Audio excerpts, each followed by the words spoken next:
कैसे आप लोग बेटा? तो आज हम बात कर रहे हैं उत्तक। जैसा कि आप लोग जानते हैं कि जो बहुकोशिकीय जीव हैं, बहुकोशिकीय जीवों में सारे के सारे जो महत्वपूर्ण कार्य हैं बच्चों, वो कोशिकाओं के समूह द्वारा किए जाते हैं। तो कोशिकाओं का वह समूह जो विशेष कार्य करता है, उत्तक कहलाता है। ठीक है, कोशिकाओं का समूह है जिनकी उत्पत्ति समान हो। याद रहेगा आपको। और संरचनात्मक और कार्यात्मक रूप से भी वो एक जैसे हैं।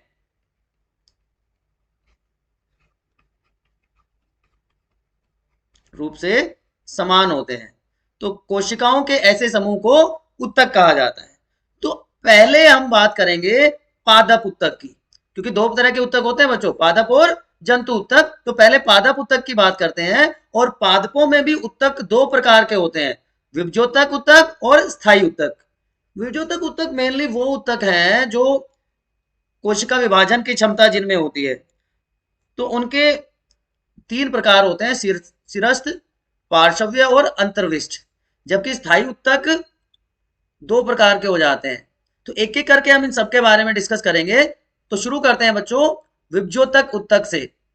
ठीक है, शीर्षस्थ उत्तक, पार्श्व्य और अंतर्विष्ट, तीन प्रकार के ये उत्तक होते हैं। ये सब बताने से पहले मैं एक और चीज आप लोगों को बताना चाहूंगा कि जो स्थायी उत्तक होते हैं इनमें और विभजोतक उत्तक में मेन जो अंतर होता है बच्चों, वो होता है कोशिका विभाजन का। जो स्थायी उत्तक हैं उनमें कोशिका विभाजन की जो प्रकृति है वो समाप्त हो जाती है। वो अपना एक निश्चित कार्य करना शुरू कर देते हैं। ठीक है, तो ना कोई कोशिका विभाजन होगा आगे और ना ही कोई अन्य प्रकार के बदलाव उसमें आते हैं। ठीक है, चलिए अब शुरू करते हैं। तो बहुकोशिकीय जीवों में सारे महत्वपूर्ण कार्य करने वाले कोशिकाओं के समूहों को हम उत्तक कहते हैं, जो संरचनात्मक, कार्यात्मक और उत्पत्ति में समान हो। यहां तक मेरे ख्याल से कोई डाउट नहीं है। हिस्टोलॉजी उत्तकों की स्टडी को, स्टडी ऑफ टिश्यू को हिस्टोलॉजी कहा जाता है बच्चों, याद रखना। पर क्या आपने कभी सोचा है कि पादप और जंतु उत्तक में क्या फर्क होते हैं? क्योंकि संरचनात्मक रूप से भी दोनों बिल्कुल अलग अलग होते हैं। पादपों को अगर हम तुलना करें तो पादप स्थिर होते हैं, जबकि जंतुओं में गति पाई जाती है, वो एक स्थान से दूसरे स्थान पर चले जाते हैं। तो पादप स्थिर होते हैं जबकि जंतु गतिमान होते हैं। दूसरा महत्वपूर्ण बिंदु है बच्चों यहां पर कि पादपों में वृद्धि सीमित भाग में होती है, जबकि जंतुओं में ऐसा नहीं पाया जाता। जंतु में जो वृद्धि है वो सभी भागों में समान रूप से होती है। तो ये दूसरा महत्वपूर्ण अंतर हो गया, समान रूप से वृद्धि होती है। लेकिन पौधों में जो वृद्धि है वो जीवन भर होती है, जीवन पर्यंत होती है। और जंतुओं में एक निश्चित अवधि तक। आपने खुद को देखा होगा, अपने से बड़ों को देखा होगा, लगभग 18 से 20 साल के बाद वृद्धि लगभग रुक जाती है। और इसके लिए जंतुओं में विशिष्ट अंग पाए जाते हैं, जबकि पौधों में ऐसा कोई विशिष्ट अंग नहीं होता। तो ये मुख्य अंतर होते हैं पादप और जंतुओं में वृद्धि के। ठीक है, इसलिए जो जंतुओं में जो उत्तक होंगे पादपों में पाए जाने वाले उत्तकों से बिल्कुल अलग होंगे। ठीक है, पौधे बहुत लचीले होते हैं लेकिन वो एक जगह से दूसरी जगह नहीं जा सकते। पौधों में जो तंत्र पाए जाते हैं, अंग तंत्र पाए जाते हैं, वो कम होते हैं जानवरों की तुलना में। हमारे में भाई परिसंचरण तंत्र, श्वसन तंत्र, उत्सर्जन तंत्र सारे अलग अलग होते हैं। ठीक है, जबकि पादपों में इतने ज्यादा नहीं पाए जाते। तो संरचनात्मक रूप से भी पादप सरल है जंतुओं की तुलना में, इसलिए उनमें पाए जाने वाले उत्तक भी अलग प्रकार के होते हैं। तो सबसे पहला जो उत्तक पाया जाता है वो है विभजोतक उत्तक। याद रहेगा आपको। तो वृद्धि मैंने अभी आपको बताया, पौधों में जो वृद्धि है वो निश्चित भागों में होती है। निश्चित भाग में पौधों में वृद्धि पाई जाती है, निश्चित क्षेत्रों में होती है। वो क्यों होता है? वो इस कारण होता है कि ये जो उत्तक है उन विशिष्ट भागों में ही पाया जाता है। ठीक है, तो स्थिति के आधार पर ये 3 प्रकार का होता है। विभज्योतक उत्तक स्थिति के आधार पर 3 प्रकार का होता है। अब इनकी विशेषताएं क्या है? इनमें कोशिका भित्ति तो बिल्कुल पतली होगी। विभज्योतक उत्तक की विशेषताएं बता रहा हूं बच्चों आपको। जो कोशिका भित्ति है बिल्कुल पतली पाई जाएगी, लेकिन जो जीव द्रव्य है, जो प्लाज्मा है, वो सघन होगा, क्योंकि कोशिका विभाजन होना है यहां पर। ठीक है, दूसरा, इनमें रिक्तिकाएं नहीं पाई जाती, रिक्तिका अनुपस्थित होती हैं। तीसरा, अंतर कोशिकीय स्थल होते हैं, अंतर कोशिकीय स्थल पाए जाते हैं, और केंद्रक भी होता है। तो ये कुछ विशेषताएं होती हैं विभज्योतक उत्तक की। यहां तक कोई समस्या है तो आप अभी कमेंट सेक्शन में लिख सकते हैं। अब देखिए, 3 प्रकार, शीर्षस्थ, अंतर्विष्ट और पार्श्व, जो तने पर और जड़ पर पाया जाता है। उनके शीर्ष स्थान पर, जड़ के और तने के शीर्ष स्थान पर जो पाया जाए वो शिरस्थ, ठीक, लंबाई में वृद्धि करता है। ये उत्तक लंबाई में वृद्धि करने में सहायक होता है। दूसरा है अंतर्विष्ट, पत्तियों के आधार पर, पत्तियों के आधार पर या टहनियों के पर्व पर यह उपस्थित होता है। पत्तियों के आधार और उनकी मोटाई में वृद्धि, उनके भागों में वृद्धि करता है। ये लंबाई में वृद्धि करता है, ये भागों में वृद्धि करता है। और पार्श्व, जैसा कि आप देख पा रहे हैं, नीचे की तरफ होता है, तो ये तने में और जड़ की परिधि में होगा, तने और जड़ की परिधि में पाए जाने वाला है। और उनकी क्या काम करेगा? ये उनकी मोटाई में वृद्धि करेगा। तो ये 3 प्रकार का विभज्योतक उत्तक जो पाया जाता है पौधों में। यहां तक कोई समस्या है? चलें आगे। अब आएगा हमारा स्थायी उत्तक। स्थायी उत्तक ये कहां से उत्पन्न होंगे? ये भी विभज्योतक उत्तक से ही उत्पन्न होते हैं। ठीक है, और विभाजन की क्षमता खो देंगे, विभाजन की क्षमता इनमें अब नहीं होगी।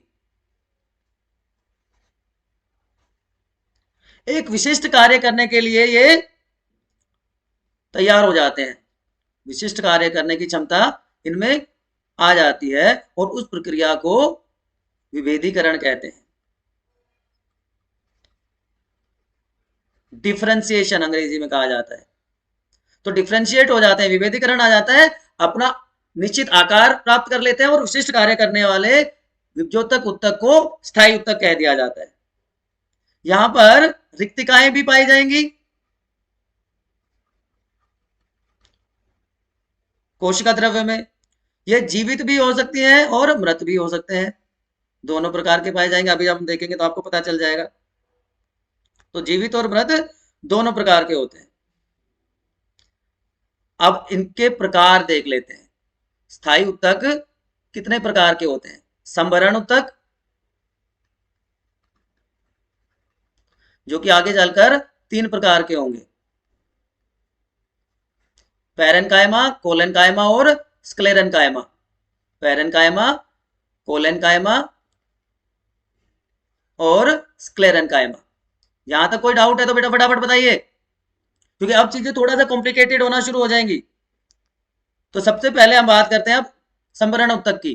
पैरेनकाइमा, जो आगे कार्य के आधार पर और 2 प्रकार का हो जाता है, क्लोरेनकाइमा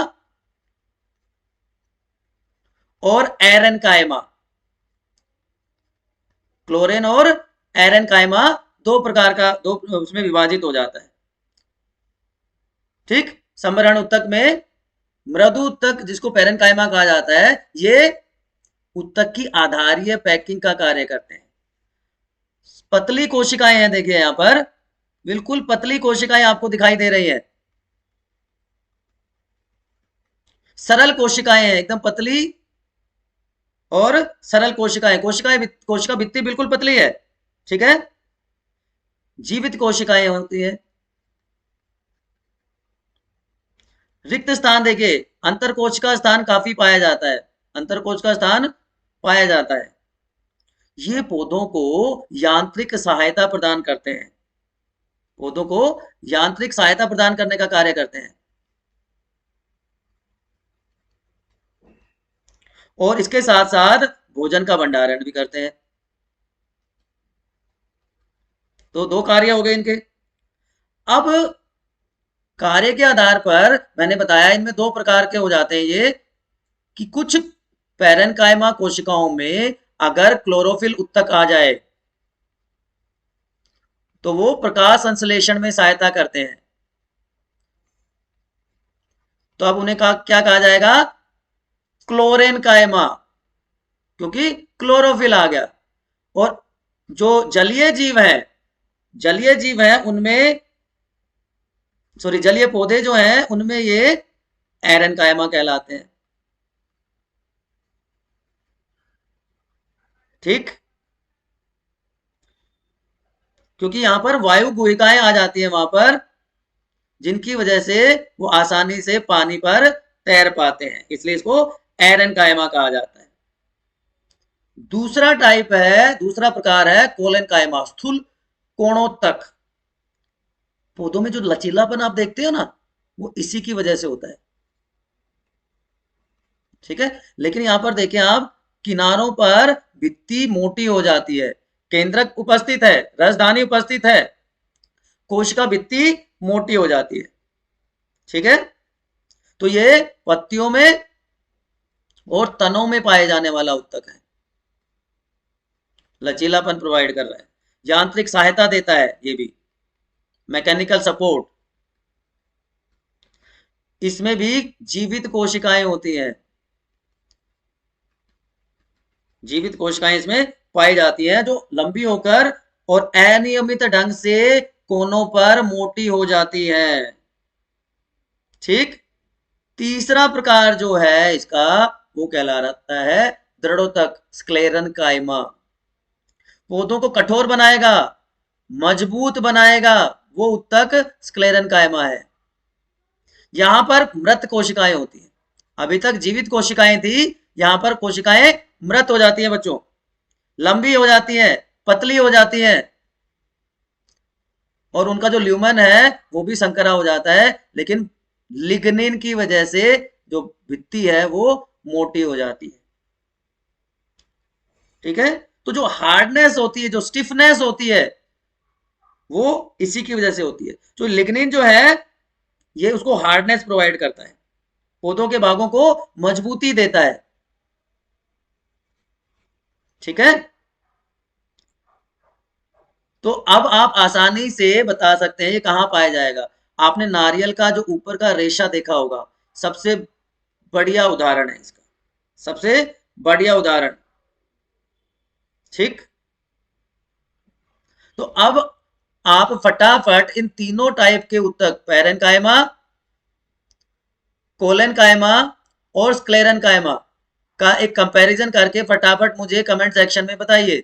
और इसके भी दोनों प्रकार कौन कौन से? क्लोरेनकाइमा, जो कि प्रकाश संश्लेषण में सहायता करता है, और जलीय पौधों में पाए जाने वाला एरेनकाइमा।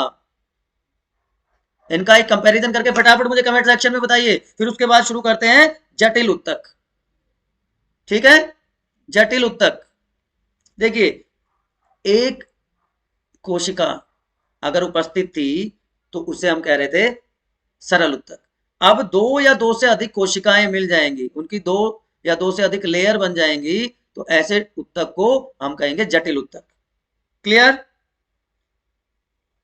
इसमें मुख्यतः आता है जाइलम और फ्लोएम, जाइलम और फ्लोएम। इनको संवहनी उत्तक भी कहा जाता है, संवहनी उत्तक है ये। जो जाइलम है वो भोजन, सॉरी, जल, और जो फ्लोएम है वो भोजन का परिवहन करता है।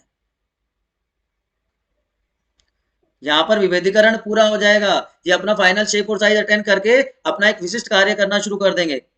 अब ये भी अलग अलग प्रकार की कोशिकाओं के बने होते हैं।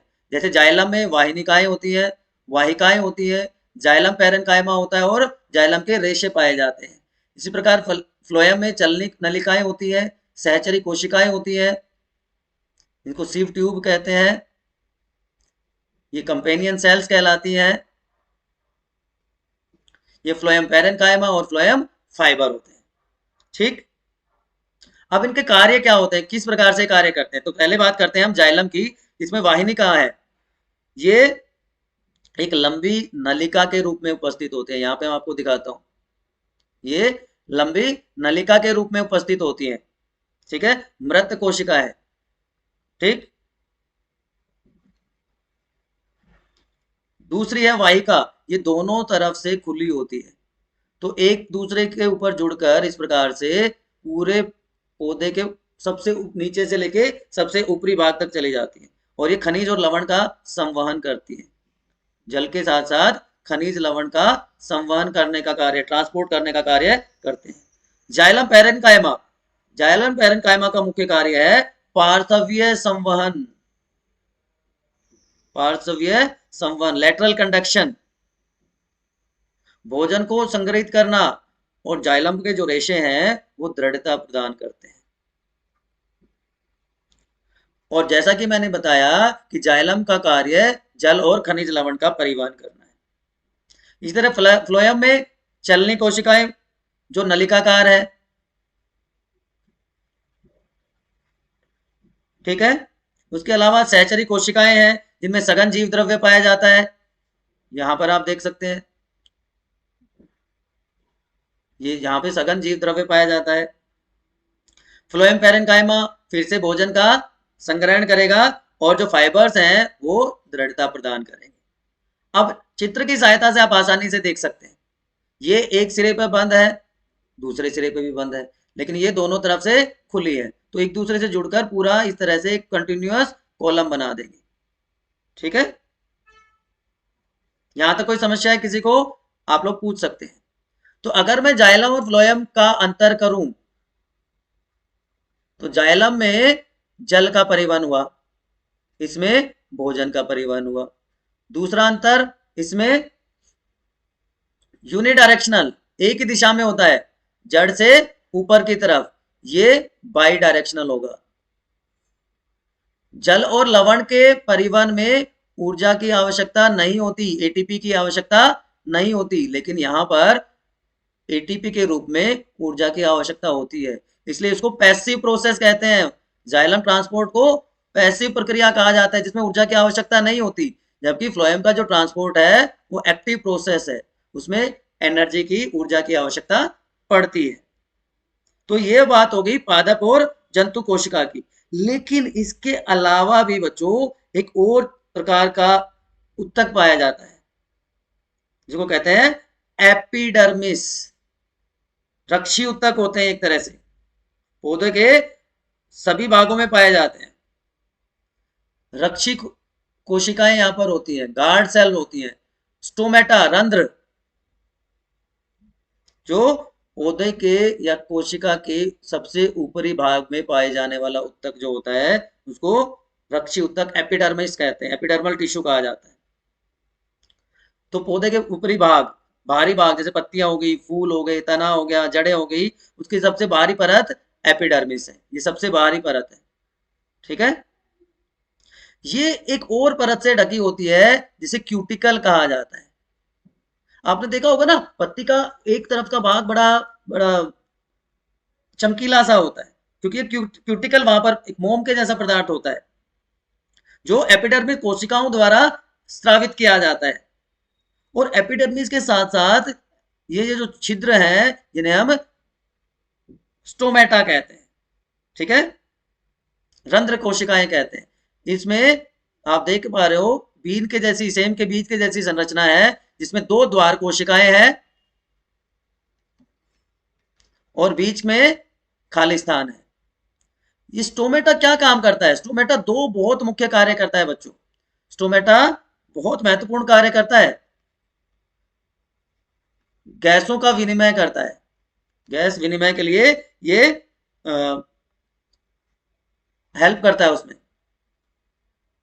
गैसों का विनिमय करता है। उसके अलावा और क्या काम कर सकता है? वाष्पोत्सर्जन के द्वारा जो जल का नुकसान होता है, वाष्पोत्सर्जन के द्वारा जो जल का नुकसान होता है, जल की हानि को रोकता है। तो ये दो मुख्य कार्य इसके द्वारा किए जाते हैं। तो गैसों का विनिमय करता है और वाष्पोत्सर्जन द्वारा जो जल की हानि होती है उसको रोकता है। तो उम्मीद करता हूं अब तक आपको जो भी पढ़ाया गया वो समझ में आ गया होगा। सरल उत्तक क्या होते हैं, जटिल उत्तक क्या होते हैं, या स्थायी उत्तक क्या होते हैं, विभजोत्तक उत्तक क्या है, जाइलम फ्लोएम क्या होते हैं, स्टोमेटा का कार्य क्या है। ठीक है। अगर फिर भी आपको कोई डाउट है तो आप अपने फेवरेट चैनल बायो नीति पर कमेंट सेक्शन में पूछ सकते हैं, क्योंकि अगर आप सब्सक्राइब नहीं करेंगे तो आपको नए वीडियो के बारे में नहीं पता चलेगा। तो सब्सक्राइब करें। अगर वीडियो अच्छा लगा हो तो लाइक करें, कमेंट में अपने डाउट पूछें और ज़्यादा से ज़्यादा शेयर करें। पढ़ते रहें, अपने डाउट पूछते रहें। Good luck.